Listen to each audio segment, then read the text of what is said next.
Episode 66. In Love with Henry. When Serena fell asleep, she was still feeling terrible. However, in the second half of the night, she felt something warm was attached to her stomach, easing her pain and helping her sleep soundly. When she woke up the next day, it was 8 a.m. Seeing the time, Serena immediately jumped. Damn it! She had a class today that was taught by a strict professor who would definitely have a roll call.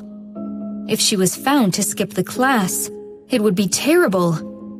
Serena quickly got up. Her cramps were much better than yesterday. Quickly changing into a new outfit, Serena saw Nanny Harper handing her a glass of warm water. There is no rush. Mr. Robinson had already told the professor that you are sick. Serena was dazed. Where is he? He's at work, but I just checked with him and he said he would come back after he's done. Hearing that the professor had been taken care of, Serena felt less nervous and slowed down. After drinking the water, she immediately lay down on the bed again and slept.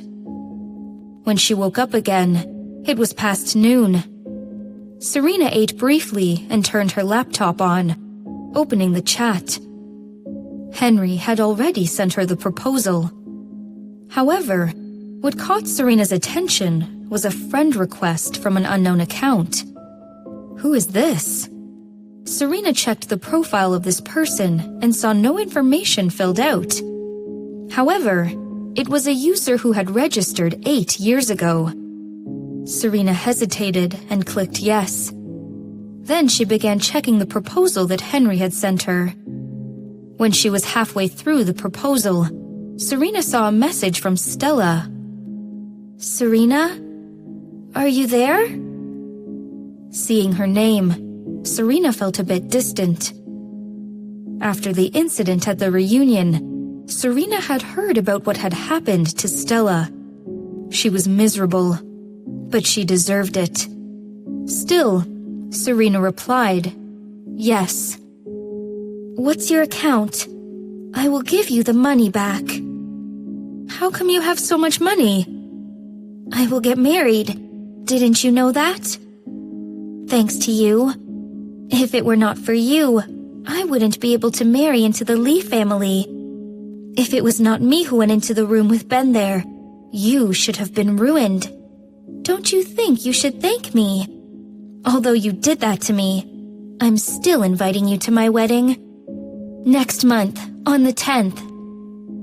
Stella said a lot, and Serena could feel that each word was carrying resentment and remained silent. You don't dare to face me? Do you know how to spell shame? Keep the money for your future injuries. I heard Ben is quite a player. Stella banged her keyboard and bristled. Bitch! Taking a pen, Stella stabbed it into a photo of Serena's on the desk. However, another photo that was even more damaged was one of Eva. If I don't get you both killed, I will never let go of this! Closing the chatting window with Stella, Serena collapsed on the bed again. Jake came home early that day.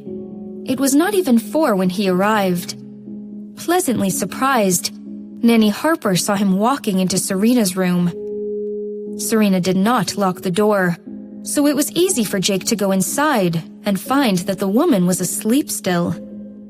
Hugging her comforter, Serena was breathing evenly, with lots of skin exposed.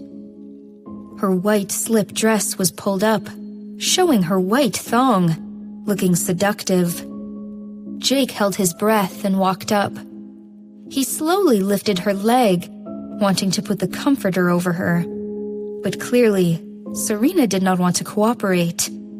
Feeling someone was trying to take her comforter away, she groaned and held it tighter. Jake, afraid that she was about to wake up, paused and stared at her. Clearly, Serena did not notice that someone had snuck into the room, still sound asleep. Jake let out a sigh of relief and then suddenly found that his forehead was covered in cold sweat. Damn it! He was entering the room of his wife. Why did he feel like a thief? Jake felt frustrated and gave up the idea of tucking her in. Seeing how sweet she was sleeping, he was reminded of the embarrassing scene of him carrying her into the hospital. For no reason, he bristled and sat down next to her, waking her. "Get up!" Serena was woken up, but still in a haze. The moment she opened her eyes, she saw Jake's cold face and suddenly became sober. Very soon, she realized that her position was giving Jake a great view. Ah! She quickly took her leg back and became completely sober. Holding the blanket, Serena quickly moved back. Blushing, she exclaimed, "When did you come? This is my room!" Jake was displeased by her overreaction and stated calmly, "Everything in this house is mine." Serena paused as he had stated a fact. "But this is my room now. You should at least knock before you enter." Jake nodded and then commented, "But you are mine as well." Serena was dumbstruck. Jake frowned and said, "At least, for now." Seeing his calm face, she almost thought she had heard him wrong. However, she very soon realized that he meant she was his lawfully married wife for now. But everything would be over soon.